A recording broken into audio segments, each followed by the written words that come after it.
Manvik RCB match ಗೆಲ್ತದ ಜೀವನದಲ್ಲಿ ಮನೆ ಕಟ್ಟೋದು ಒಂದೇ ಒಂದ್ಸರಿ, ಅದಕ್ಕೆ ಪ್ಲಾಸ್ಟಿಕ್ ಮುಗಿದ ತಕ್ಷಣ ಒಳಗಡೆ ಒಂದು ಕೊಟ್ಟ ಪಟ್ಟಿ ಪ್ರೇಮರ್ ಹಾಕ್ಸ್ಬಿಡಿ, ಯಾವ ಕ್ರಾಕಲ್ ಸ್ವಲ್ಪ ಅವಾಯ್ಡ್ ಆಗ್ತದೆ.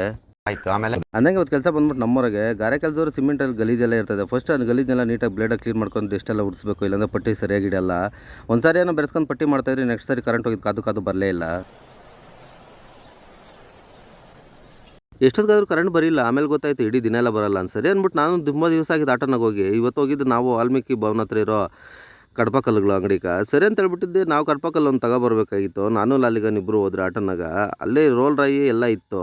ಸರಿ ಅಲ್ಲಿಂದ ಹಂಗೆ ಮುಗಿಸ್ಕೊಂಡು ಒಂದು ಹಾರ್ಡ್ವೇರ್ ಅಂಗಡಿ ಹತ್ರ ಬಂದರೆ, ಏನಂದರೆ ಒಂದು ಮೋಟ್ರ್ ತೊಗೋಬೇಕಾಯ್ತು 1 HP. ಸರಿ ಎಷ್ಟಪ್ಪ ರೇಟು ಅಂತಂದರೆ ಅವರು 3000 ಹೇಳಿದರು. ನಾನೇನೋ ಡಾಕ್ಟ್ರ್ ಇದ್ದಂಗೆ ಎಲ್ಲ ನನ್ನ ಕೈ ಕೊಟ್ಟು ನಾನು ತೂಕ ಇತ್ತು ನೋಡಿದ್ದೆ. ಸರಿ ಅಲ್ಲಿಂದ ಮುಗಿಸ್ಕೊಂಡು ಹಂಗೆ ಬಂದು ಚಿಕನ್ನು ನೀಟಾಗಿ ಸುಡಿಸ್ಬೇಕು, ಯಾಕಂದರೆ ಎಣ್ಣೆ ಎಲ್ಲ ಬಂದುಬಿಡ್ಬೇಕು.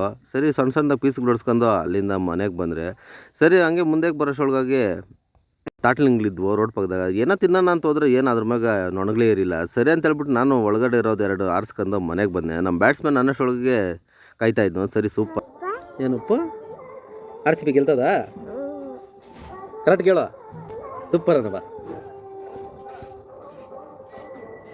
ಸೌಂಡ್ ಬರ್ಕೊಡ್ದು ಅಂತೇಳಿ ಸೌಂಡ್ ಪೆಟ್ಟು. ಸಾಯಂಕಾಲ ಬಂದ್ಬಿಟ್ಟು ನಮ್ಮೂರಾಗ ಫಂಕ್ಷನು. ಏನಪ್ಪ ಅಂತಂದರೆ ಮುಳುವಾಗಲ ಸ್ವಾಮಿದು ವಾರ್ಷಿಕೋತ್ಸವ. ಯಾವಾಗೂ ಚೆನ್ನಾಗಿ ಮಾಡ್ತಾರೆ, ಈ ಸರಿನೂ ಗ್ರ್ಯಾಂಡಾಗಿ ಚೆನ್ನಾಗಿ ಮಾಡ್ತಾಯಿದ್ರು.